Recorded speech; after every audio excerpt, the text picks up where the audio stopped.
finals. I mean, she had Jessie Crane in her opening round. Brenda Larissa, the #2 seed, she came in and beat her in the quarters, then had a tough semifinals match against Rosemarie Sharuni. So Andressa and Mia have both beat some of the best women in the world to be here in the finals tonight. Mia reaches in for the leg. Mia's sister Ashley also won light featherweight gold as a brown belt earlier this week. Got promoted to black belt on the podium.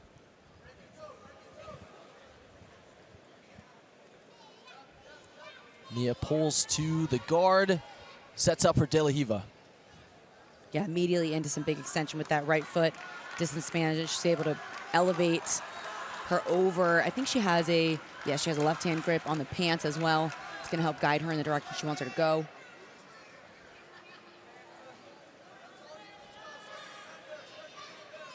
I'd imagine it feels so surreal for Mia Funegra. This is her first black belt competition, and she's in the final of the World Championships.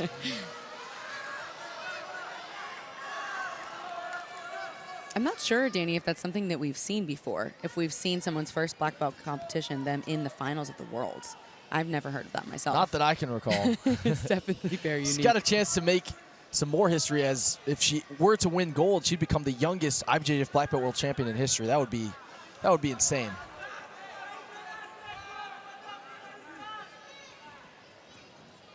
Andressa bringing some heavy knee cut pressure here with that right knee in. She does have some good position here. Mia's able to bring her left foot over the top and shoot that lasso through, which keeps her safe.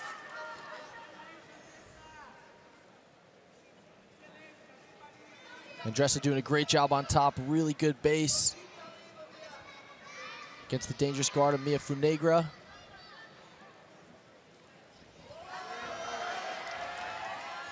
Knocks her down just for a moment there. Almost knocks her to her hip, but Andressa has a really strong base, stays nice and sturdy here. Interesting to see her squatting inside the closed guard. This can be dangerous because you can get your foot hooked, like I was saying. Mia and look on at an armbar.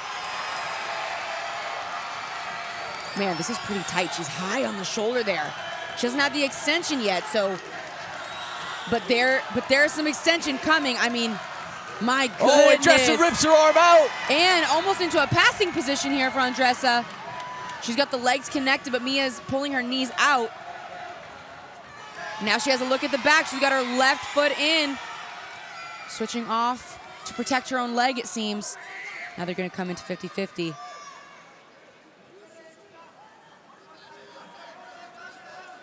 Three minutes into this light featherweight final here at the 2025 Worlds. One advantage for Andressa Guirau over Mia Funegra. Mia had a bit of a look at an armbar. Andressa able to posture out of it. Gonna reset in the center. Yeah, it's interesting with that armbar because we never saw full extension, but the lock was pretty high up on the shoulder, right? And so that's usually how we know an armbar is dangerous, right? Because the elbow is really deep inside, so that hyperextension angle is really accessible versus when you have like a shallow armbar. So that was definitely scary for a minute there. Amazing composure by Andressa Guirau. Just waited for her time to extract her arm, got it out, and now we're in 50-50, where she holds on to a one advantage lead. Mia immediately switches off to that pant grip. She's gonna try to extract her right foot probably and see if she can maybe get her right knee through to come into a crab right, but she actually opts to use her left knee to kind of punch a sweep there. Oh wow, clears the legs. Andressa clears the legs and tries to get to work, but Mia's left hand on the pant grip really slowed her down.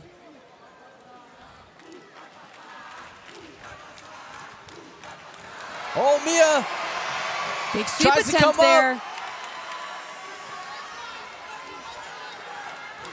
Really impressed with Andressa's base and just her posture while on top trying to pass the guard. You could see Guy Mendez after that. He was urging her to keep going, to keep turning it up, to keep, you know, amping up the energy there. Is like what he was shouting and the way he was, you know, motioning his hands.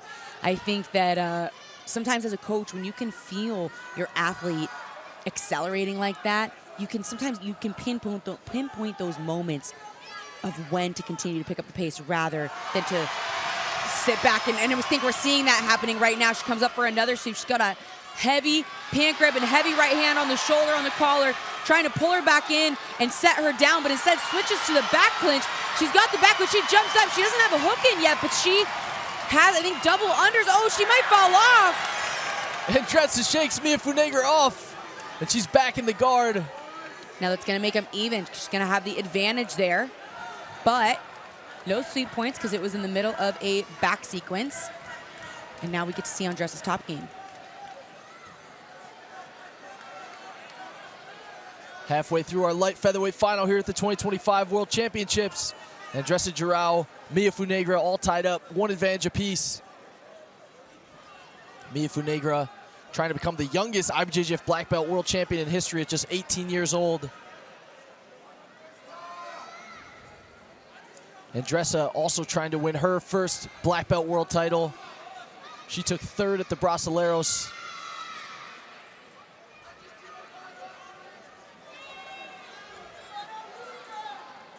And Andressa has been presenting quite the challenge to Mia Funegra to be able to sweep. Yeah, a lot of resilience on that defense with her base, but also just her awareness of where to place her hips, her knees, and the sheer will, you know, at the end of the day, too. Mia Funegra pummels her left leg. Coming out to single leg X once again, bringing her left leg out, trying to pull the foot down with her left hand, switches to X, kicks that far leg out, and might find her way to the back clinch again, but she still has the pant grip, so same sequence. She's got the pant and the sleeve. Andressa trying to stretch the body out, switches to a front headlock here. Mia finished the guillotine with the arm in yesterday. Believe that was in her semifinal. You can see Andressa's right hand on the pant trying to push her away.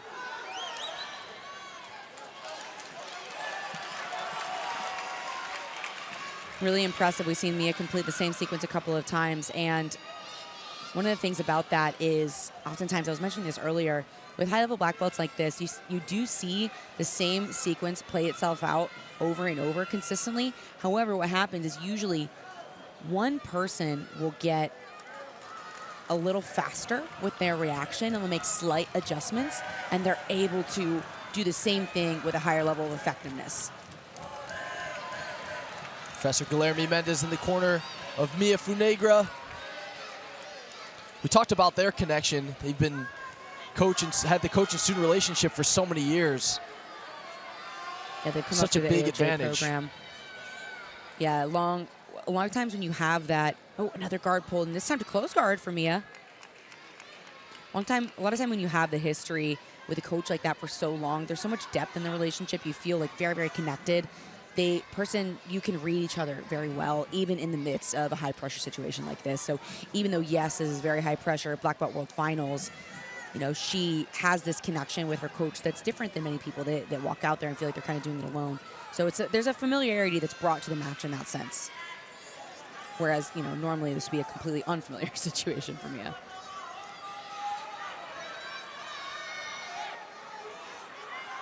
Andressa doing a good job of keeping her right knee in the center, bringing her left knee back. We're going to see a penalty for each athlete, which is not super surprising when we have the body triangle in the close guard. We see that quite often because the match gets slowed down, and it's hard to, if you are continuing your motion from the body triangle, then that's okay, but you can get penalized if you have the body triangle and you're not continuing to attack because the person on top really can't do much. You know, you're kind of stalemating the position.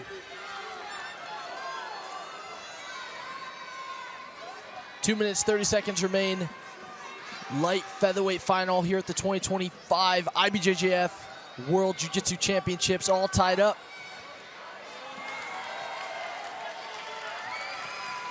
We see a penalty now only for Andressa So and that not for penalty Mia. awards Mia the advantage. She'll take the lead.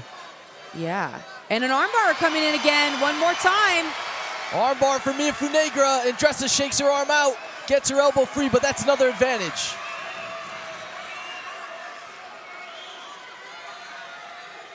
So Mia now leading by 2 advantages over Andressa Guirau.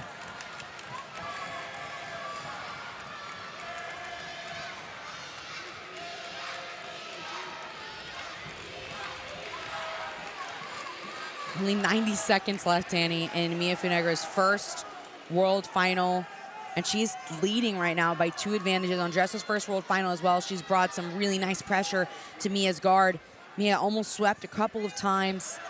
Seen some really great sequences from these ladies. And now in this double lasso position, though, going to be very hard for Andressa to get any good movement until she can open up one or both of those lasso positions.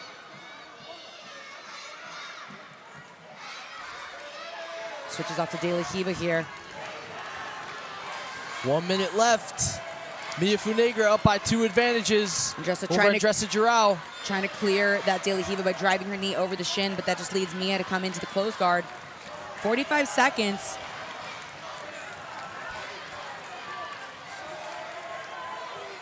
Mia's coming over the top for that left arm, it looked like. Opens the guard. Andressa has 30 seconds to try to pass the guard of Mia Funegra. Looked like her right hand was going to go from the bottom of the pants to lift her up for a moment there, but wasn't able to make the grip. And shifting now to more of a Toriano-style pass, but Mia's right leg is in the way.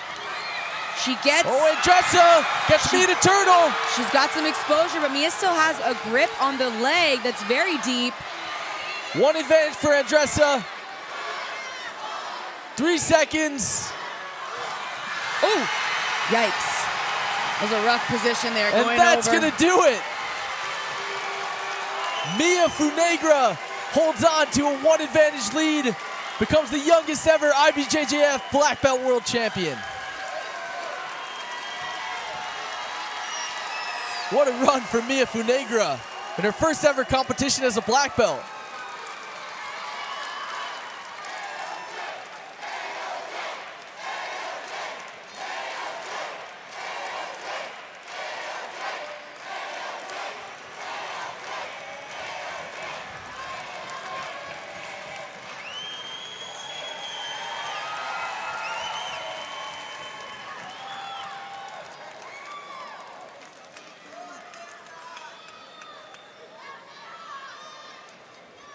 Mia Funegra gets the win over Andressa Guirau.